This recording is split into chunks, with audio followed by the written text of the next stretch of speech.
Hello नमस्कार दोस्तों, स्वागत है आपका सिविल्स एजुकेशन में। UP triple S C PET का प्रैक्टिस सेट नंबर 2 करना है आज।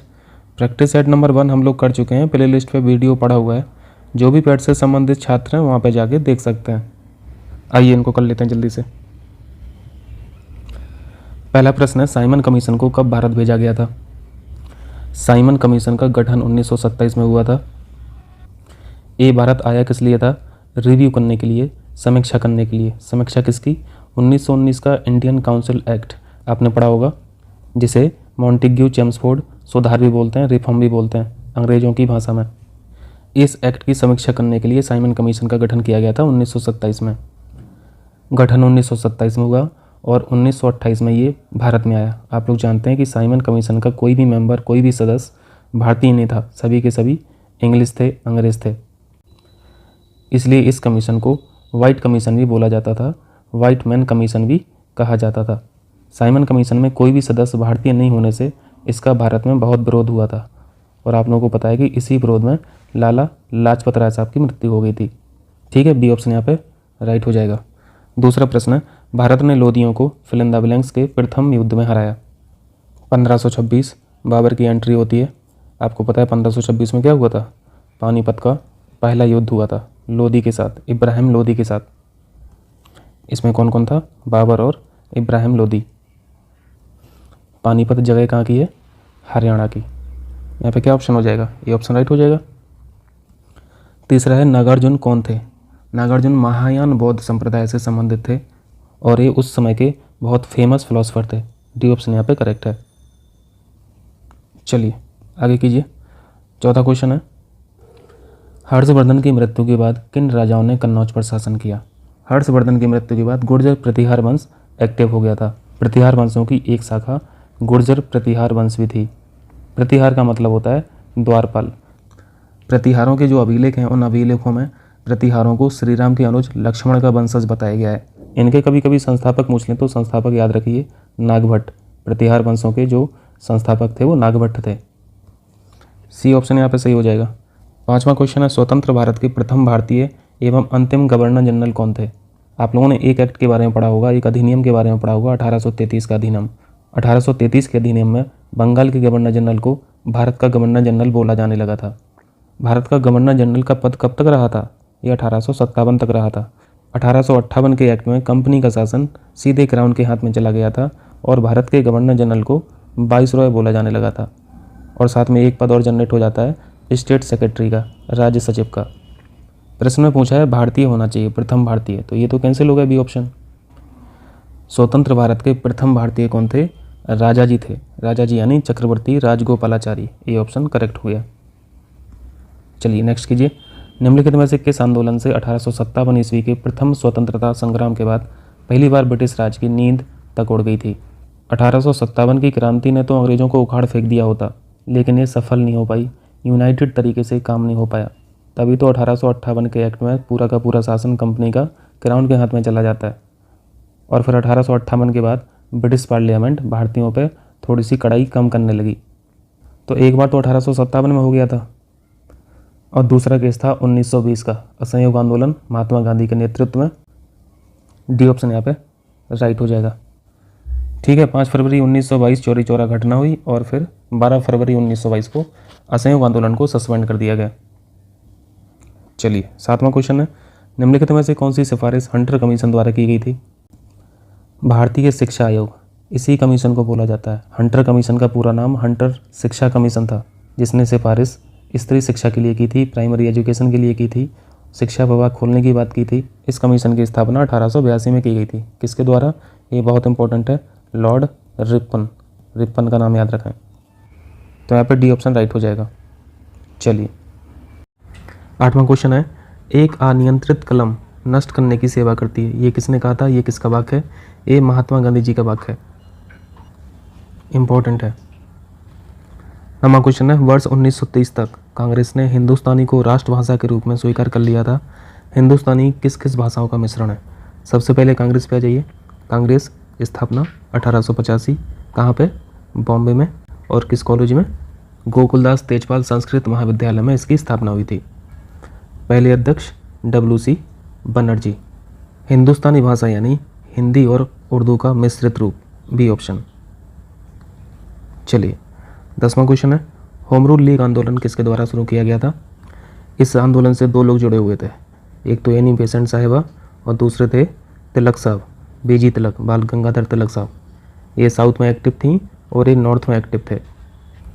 1916 याद रखें, 1916 में होम रूल लीग आंदोलन की शुरुआत हुई थी। एनी बेसेंट साहिबा का जो होम रूल आंदोलन था, इसका हेडक्वार्टर कभी कभी पूछता है मद्रास, याद रखें। और दूसरी ब्रांच नॉर्थ में चल रही थी, जिसको लीड कौन कर रहा था? तिलक साहब। इसकी शाखा को पूना में, जिसे आज पुणे बोलते हैं, पूना में स्थापित की गई थी। ठीक है, तो यहाँ पे डी ऑप्शन करेक्ट हो जाएगा। 11वां क्वेश्चन है, पीवीसी किसके निर्माण में प्रयोग किया जाता है? पॉलीविनाइल क्लोराइड एक हार्ड मटेरियल होता है जो हीट के प्रति, ऊष्मा के प्रति बहुत ज़्यादा रजिस्टिव होता है। रजिस्टिव यानी प्रतिरोधकता इसकी हीट के प्रति ज़्यादा होती है। पीवीसी के पाइप आप लोग अक्सर सुनते रहते होंगे, प्लास्टिक के पाइप पीवीसी से बनते हैं। 12वां क्वेश्चन है, निम्नलिखित में से किस नदी का उद्गम अरावली की पहाड़ियों में नहीं है? आसान सा क्वेश्चन है। चिनाब नदी का सोर्स क्या है? ये तो हिमालय है ना। और अरावली पहाड़ियों से जो नदियाँ निकलती हैं वो माही है, लूनी है, दोहन है। तो यहाँ पे नहीं पूछा था, तो डी ऑप्शन यहाँ पर राइट हो जाएगा। 13वां क्वेश्चन है, नीचे कुछ ताजे पानी के जल निकाय दिए हुए हैं, वाटर बॉडी दिए गए हैं, इन्हें अधिकतम से न्यूनतम जल की मात्रा में व्यवस्थित कीजिए और सही कोड चुनिए। यहाँ पे आपसे फ्रेश वाटर के बारे में पूछा जा रहा है। आपको पता है कि पूरे ग्लोब पे 97% भाग तो महासागरों ने घेरा हुआ है ना, ये समझते हैं आप, ओशियन ने घेरा हुआ है। और महासागरों का पानी फ्रेश वाटर तो होता नहीं है, सॉल्टी वाटर होता है, लवण का पानी होता है। इसके अलावा जो क्वांटिटी बची है वो फ्रेश वाटर की है। 3% पानी फ्रेश वाटर है। अभी जो 3% फ्रेश वाटर है, कहाँ पे ज़्यादा होता है, कहाँ पे कम होता है, ये क्वेश्चन पूछा गया। सबसे ज़्यादा फ्रेश वाटर होता है आइस कैप में, आइस कैप यानी हिमनद। उसके बाद भौम जल जो अंडरग्राउंड वाटर है, सबसे बाद में स्थान आता है नदियों का। ठीक है, यहाँ पे घटते हुए क्रम में बताना था, तो ये ऑप्शन राइट हो जाएगा।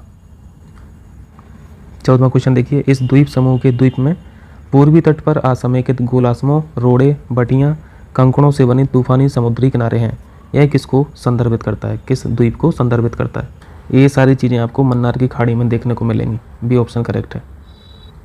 चलिए 15वां देखिए। 15वां क्वेश्चन क्या है? यहाँ पे फसल बताना है और खरीफ की फसल कौन है?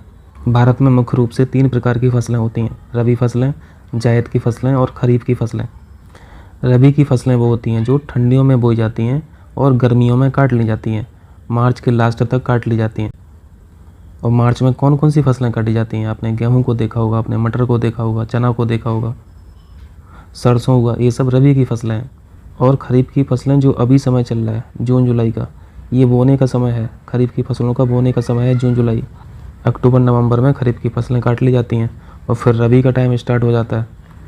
खरीफ की फसलों को पानी की ज़रूरत बहुत ज़्यादा होती है, जैसे धान हुआ, मक्का हुआ, गन्ना हुआ, ज्वार हुआ, बाजरा। जो मोटे अनाज वाली फसलें हैं, जो मोटे अनाज की फसलें होती हैं, वो लगभग सारी की सारी खरीफ की फसलों में आ जाती हैं।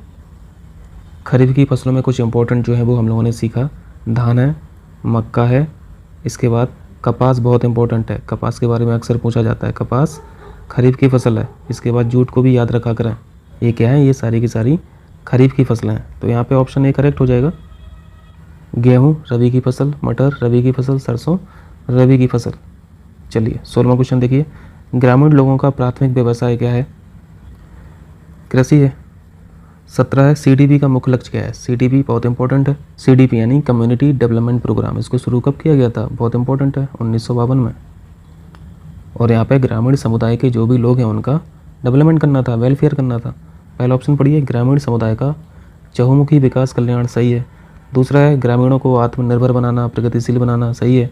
एक और कृषि के आधुनिकीकरण और दूसरी ओर कुटीर उद्योगों के विकास के लिए, सब सही है। यहाँ पे डी ऑप्शन राइट हो जाएगा। चलिए 18 है, पहली कृषि संगणना कब हुई थी? हरित क्रांति के सक्सेस के बाद 1970 और 71 में पहली कृषि संगणना हुई थी। ये ऑप्शन करेक्ट है। 19वां क्वेश्चन है, रानी की वाव जो 100 रुपये के नोट पर छपी है वह किस राज्य में स्थित है? इम्पोर्टेंट है। ये कहाँ पे? ये गुजरात में है और ये हेरिटेज साइट भी है। ठीक है, अब नोट पे छपी है तो बहुत बड़ा इंपॉर्टेंस होगा इसका। चलिए 20वां क्वेश्चन है, एकीकृत जीएसटी। जीएसटी यानी गुड्स एंड सर्विस टैक्स। सबसे पहले तो ये बताइए, डायरेक्ट टैक्स होता है कि इनडायरेक्ट टैक्स होता है? ये इनडायरेक्ट टैक्स होता है। संग्रहित मतलब होता है कलेक्ट। कलेक्ट कौन करता है? सेंट्रल गवर्नमेंट करती है, बी ऑप्शन राइट है। 21वां क्वेश्चन देखिए, भारत के उपराष्ट्रपति के पद पर लगातार 2 बार कौन रहा था? भारत का उपराष्ट्रपति, ex officio chairman of Rajya Sabha. यहाँ पर लगातार 2 बार जो उपराष्ट्रपति रहे हैं वो कहाँ के हैं? तमिलनाडु के हैं। 1954 में भारत रत्न भी पा चुके हैं। 5 सितंबर को उनकी मेमोरी में राष्ट्रीय शिक्षक दिवस भी ऑब्जर्व किया जाता है। डॉक्टर एस राधाकृष्णन, ये ऑप्शन राइट है। इनका कार्यकाल 1952 से 1962 रहा था, 10 साल। चलिए 22वां क्वेश्चन देखिए, भारत के संविधान में कितने मूलभूत कर्तव्य हैं? फंडामेंटल ड्यूटीज़ पूछ रहे हैं। पहले 10 थी, बाद में 1 बढ़ा दी गई। ये जानना बहुत ज़रूरी है, कब बढ़ाई गई थी? 86वें संविधान संशोधन 2002, बहुत इंपॉर्टेंट है। फंडामेंटल ड्यूटीज़ संविधान के किस पार्ट में है, किस भाग में है? Part number 4A। और अगर आर्टिकल की बात करें तो 51A, ये भी याद रखें आप लोग। मूल संविधान में तो कर्तव्य नाम की चीज़ ही नहीं थी, फंडामेंटल ड्यूटीज़ तो थे ही नहीं, ये तो बाद में जोड़े गए ना। आपने स्वर्ण सिंह कमेटी पढ़ी होगी 1976 वाली। 1976 में स्वर्ण सिंह कमेटी ने रिकमेंड किया था कि फंडामेंटल ड्यूटीज़ भी होना चाहिए संविधान के अंदर। तब जाके ये जो आपको 10 फंडामेंटल ड्यूटीज़ पहले दिखती थी वो स्वर्ण सिंह कमेटी की देन थी। ये जो 10 फंडामेंटल ड्यूटीज़ हैं ये 1976 में जोड़ी गई थी 42वें संविधान संशोधन से। ठीक है, ये सब आप लोगों ने पढ़ रखा होगा। 42वां संविधान संशोधन कब हुआ था? 1976 में। चलिए 23 देखिए, भारतीय संविधान की कौन सी अनुसूची आदिवासी क्षेत्रों के लिए प्रावधान करती है? अनुसूची 11 में क्या है? पंचायतें हैं। अनुसूची 12 में क्या है? म्यूनिसिपैलिटीज़ हैं। तो 11-12 तो लगाओगे नहीं। 7वीं अनुसूची में क्या है? सेपरेशन ऑफ पावर है, शक्तियों का पृथक्करण है, जहाँ पे आप संघ सूची पढ़ते हो, राज्य सूची पढ़ते हो और कॉन्करेंट लिस्ट पढ़ते हो। तो ये भी कैंसिल हो गया, ये भी कैंसिल हो गया। टोटल 12 अनुसूचियाँ हैं, ये तो याद ही होना चाहिए, मुँह जबान नहीं याद होना चाहिए। डी ऑप्शन करेक्ट है। 5 और 6 में शेड्यूल एरिया के बारे में बात की गई है। अनुसूची 5 और 6 में शेड्यूल एरिया को लेके, मैनेजमेंट को लेके प्रोविजंस हैं। इन अनुसूचियों में अनुसूचित जनजातियों के प्रशासन और नियंत्रण की बात की गई है। 5 और 6 में कभी कभी फ़र्क पूछ लेता है। 6वीं अनुसूची में जो राज्य हैं वो आते हैं एटीएम मशीन से, आप याद रखें। ए से मतलब असम, टी से मतलब त्रिपुरा, एम से मतलब मेघालय और दूसरे एम का मतलब है मिजोरम। इन राज्यों के अनुसूचित क्षेत्रों का जो प्रशासन और नियंत्रण है वो अनुसूची 6 में लिखा हुआ है और अनुसूची 5 में इन राज्यों को छोड़कर प्रावधान है। ठीक है, समझ आया? चलिए 24वां देखिए, संविधान का वह अनुच्छेद जो जम्मू कश्मीर को विशेष राज्य का दर्जा देता था, अब तो है नहीं, अब राज्य तो है नहीं, यूनियन टेरिटरी हो गया। 370 को रिपील कर दिया गया। अब जम्मू कश्मीर एक यूटी है, यूनियन टेरिटरी है, और लद्दाख भी एक यूनियन टेरिटरी है। 25वां क्वेश्चन है, निम्नलिखित में से कौन संविधान सभा के एक सदस्य थे? संविधान सभा का पहला सेशन कब हुआ था? जल्दी से बताइए। 9 दिसंबर 1946 को। पहले सेशन में तो मुस्लिम लीग ने भाग नहीं लिया था। टोटल मेंबर कितने उपस्थित थे? 206। और 206 में कौन कौन थे ये क्वेश्चन में पूछा गया है, तो जो खास लोग हैं उनको तो याद ही रखें। BR अम्बेडकर साहब तो संविधान सभा के मेन आदमी थे, राजेंद्र प्रसाद साहब भी थे, पंडित जवाहरलाल नेहरू भी थे, सरदार पटेल साहब थे, ये सब लोग थे, Shyama Prasad Mukherjee. B option right हो जाएगा। 26 से किस दृष्टि दोष में व्यक्ति आसपास की वस्तुओं को स्पष्ट रूप से देख सकता है लेकिन बहुत दूर की वस्तुओं को नहीं देख सकता है? मायोपिया में पास की चीज़ें ठीक दिखती हैं लेकिन दूर की चीज़ें धुंधली दिखती हैं। इसी का दूसरा नाम है निकट दृष्टि दोष। ठीक है, और दूर दृष्टि दोष में इसका उल्टा हो जाता है। समझ जाएंगे? चलिए तब 27 देखिए, निम्नलिखित में से किसमें अर्धसूत्री विभाजन होता है? ये सब तो आसान से क्वेश्चन है, पुंकेसर हम लोग पढ़ते रहते हैं। पुंकेसर यानी ये पौधों का प्रजनन भाग होता है जहाँ पर विभाजन होता है, अर्धसूत्री विभाजन कैरी आउट होता है। चलिए 28 देखिए, तरल पदार्थ की तुलना में ठोस पदार्थ में परमाणुओं का व्यवस्थापन किस प्रकार होता है? लिक्विड स्टेट की बात कर रहे हैं, सॉलिड स्टेट की बात कर रहे हैं। किसी भी सॉलिड में उसके अंदर जो एटम होते हैं वो नज़दीक में होते हैं, क्लियर है, और जो लिक्विड हैं उनके एटम्स दूर होते हैं। इसलिए सॉलिड का जो कंडक्टिव पावर होता है या फिर कह लीजिए कंडक्टिविटी होती है वो बहुत ज़्यादा होती है। लिक्विड स्टेट की कंडक्टिविटी सॉलिड से कम होती है। और वही अगर गैस की बात करें तो गैस के एटम और भी दूर होते हैं, तरल पदार्थों से भी दूर होते हैं, तो इनकी कंडक्टिविटी और कम होती है। हो जाएगा? चलिए तो यहाँ पे सी ऑप्शन करेक्ट हो जाएगा, बहुत बारीकी से बंधे होते हैं। चलिए 29 देखिए, गेहूं की बेकिंग गुणवत्ता किसके कारण होती है? ग्लूटेनिन, ये ऑप्शन राइट है। यह एक प्रकार का प्रोटीन होता है। 30 है 1 लीटर पानी में कितनी कैलोरी होती है? 30 में 1 लीटर पानी में कितनी कैलोरी होती है? कैलोरी किसकी यूनिट है? एनर्जी। पानी में कोई एनर्जी नहीं होती है, 0 कैलोरी एनर्जी होती है। 31 में पूछा है एक और स्वयं को छोड़कर 2 की पावर 6 इंटू 3 की पावर 2 इंटू 5 की पावर 4 इंटू 7 की पावर 2 के कितने गुणनखंड हो सकते हैं? किसी भी संख्या में अगर घात लगी है, पावर लगी है और फॉर्मुलेशन मल्टीप्लिकेशन में, तो आप सिंपल क्या करते हैं, जो भी पावर लगी है, घात लगी है, उनको सिंपली 1 प्लस करके गुणा कर देते हैं।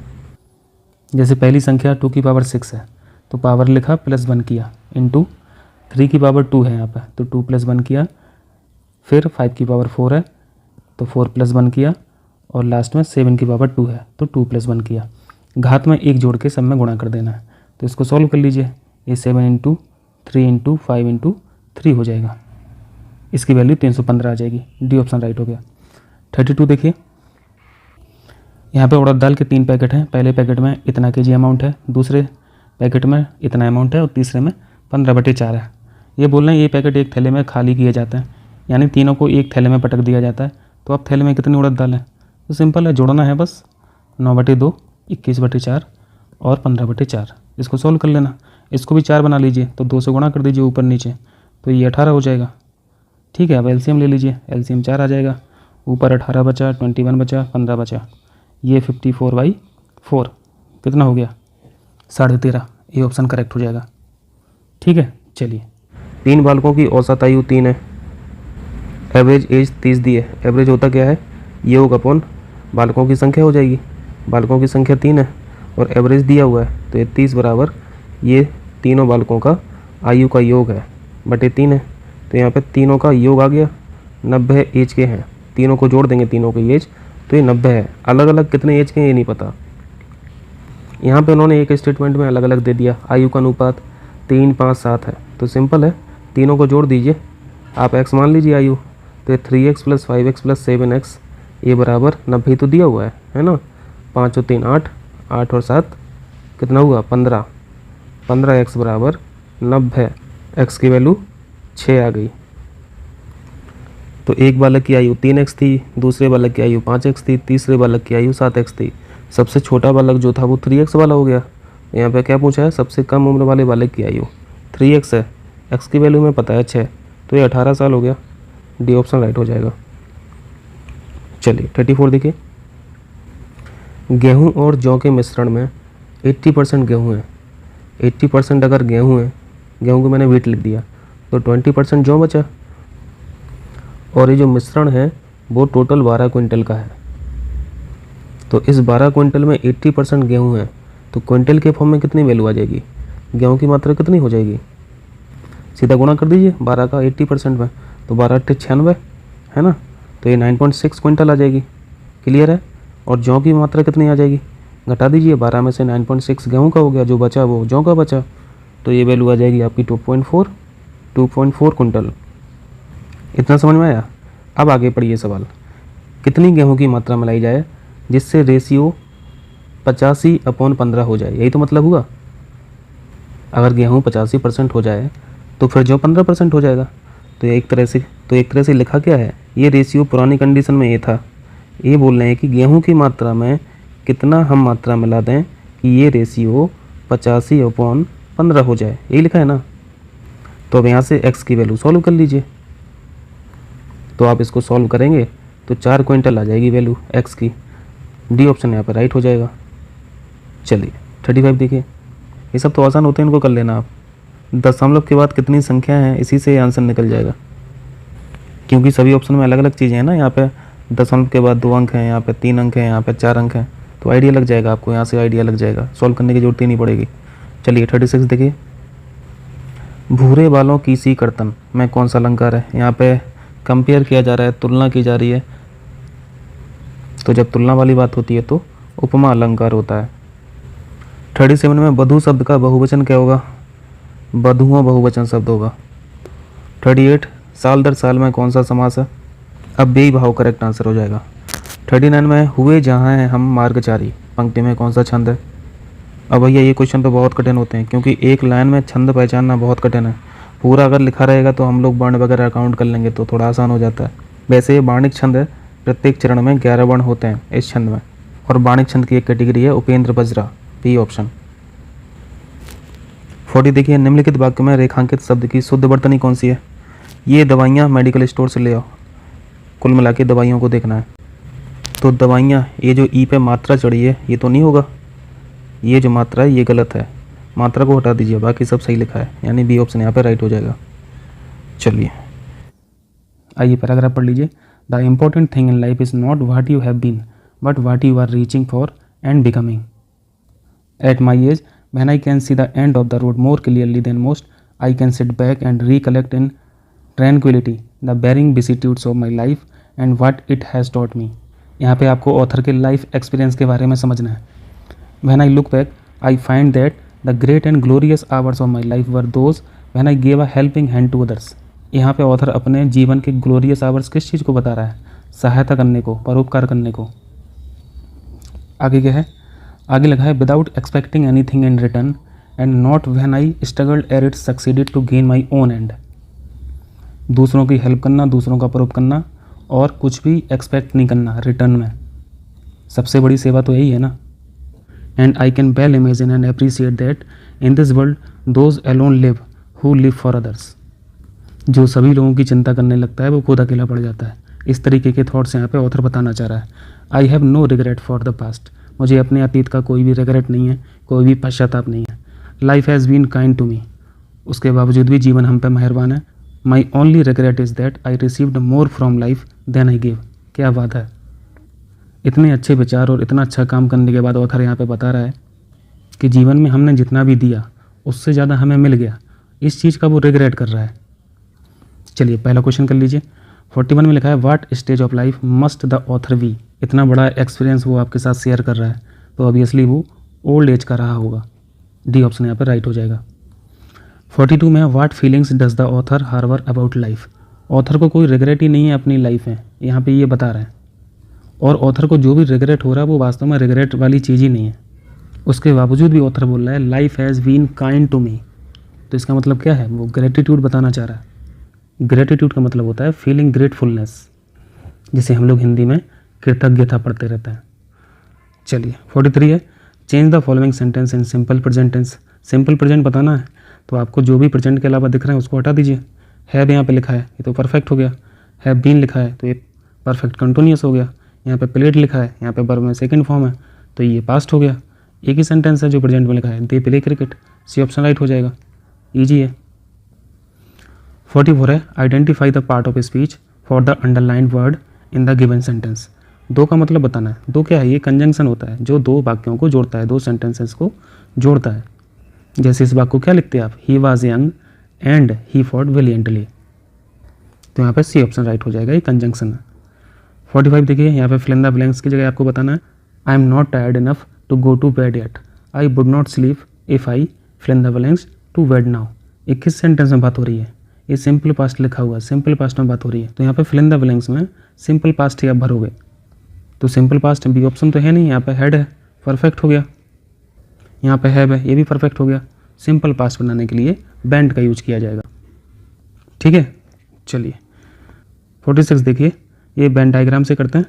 सभी जूते मुझे हैं, तो यहाँ पे जूते को मैं जे लिख ले रहा हूँ और मोजे को एम लिख ले रहा हूँ।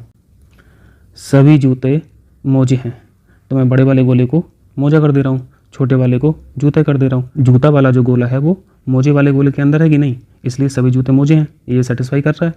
दूसरा है सभी मोजे शर्ट हैं, तो एक गोला और बना दो तो सभी मोजे शर्ट के अंदर आ जाएंगे। तो इसको हमने ऐसे लिख दिया, इस चीज़ को हमने ऐसे लिख लिया। अब निष्कर्ष पढ़िए, कुछ मोजे जूते हैं। वेन डायग्राम को देखिए, अब कुछ मोजे जूते हैं, क्लियरली दिख रहा है कि कुछ मोजे जूते हैं। इतना हिस्सा जो मोजे का है वो जूते का है, तो ये तो सही है, सेटिस्फाई कर रहा। दूसरा है कुछ शर्ट जूते हैं, तो ये भी बिल्कुल सही है क्योंकि जो शर्ट का गोला है उस गोले का कुछ हिस्सा जूते का हिस्सा है, तो ये शर्ट वाला भी भाग है, यही मोजे वाला भी भाग है और जूते का भाग तो है ही। तो यहाँ पे दोनों सेटिस्फाई कर रहे हैं, सी ऑप्शन हो जाएगा सही। चलिए 47 देखिए, जो जोड़ी अलग है उसकी पहचान करो। आमदनी व्यय, पर्यायवाची विलोम शब्द यहाँ पे दिख रहा है। यहाँ पे भी आपको विलोमार्थी शब्द दिख रहा है। संपत्ति, देनदारियाँ, ये भी सही है। यहाँ पे दोनों सिनोनिम लिख दिया, फ़ायदा और लाभ, प्रॉफिट, तो बी ऑप्शन अलग है। ठीक है, चलिए 48 देखिए, ये कथनकरण वाला क्वेश्चन है, इसको हम लोग पढ़ते नहीं हैं, सीधा कथन पढ़िए। कपिल ने मोनी टीवी पर prime news with Kapil show में अपनी भूमिका के लिए सर्वश्रेष्ठ समाचार एंकर पुरस्कार जीता। इस तरफ क्या लिखा है? इस तरफ लिखा है, यहाँ पे सीधा निष्कर्ष बताना है आपको। कपिल ने पुरस्कार जीता, समाचार एंकर का पुरस्कार जीता, इसका मतलब वो एंकर तो है ही, तो पहला तो सेटिस्फाई कर रहा। दूसरा है कपिल ने लगातार दूसरी बार यह पुरस्कार जीता है। दूसरा है कपिल ने लगातार दूसरी बार यह पुरस्कार जीता है, ऐसा कहीं नहीं लिखा है, ये बात कहीं से पता नहीं चल रही है, तो दूसरा गलत हो जाएगा। केवल एक सेटिस्फाई कर रहा है, पालन कर रहा है। चलिए 49 देखिए, निम्नलिखित कथनों में से आप क्या अनुमान निकालेंगे? मैंने बहुत से पौधों की जड़ों का परीक्षण किया है, देखा गया है कि इन सभी पौधों की जड़ें नीचे की ओर बढ़ती हैं। यहाँ पे इस इंसान ने जिन जिन पौधों की जड़ों का परीक्षण किया, उन सभी पौधों की जड़ें नीचे की ओर बढ़ रही हैं, मतलब उसने एक पर्टिकुलर टाइप का पौधा देखा, यही तो निष्कर्ष निकाल सकते हैं ना हम लोग। डी ऑप्शन में लिखा अधिकांश पौधों की जड़ें नीचे की ओर बढ़ती हैं। अधिकांश पौधे हम लोग कैसे बोल सकते हैं? उसने जितने भी पौधों का परीक्षण किया, उन सभी पौधों की जड़ें नीचे की ओर बढ़ रही हैं, तो यहाँ पे ना तो कुछ आएगा ना ही अधिकांश आएगा, तो सी ऑप्शन यहाँ पे राइट हो गया। पहला तो गलत ही है, हो जाएगा। चलिए 50 देखिए, कम खर्च का संबंध फिजूल खर्च से है, उसी प्रकार कठोर का क्या संबंध है?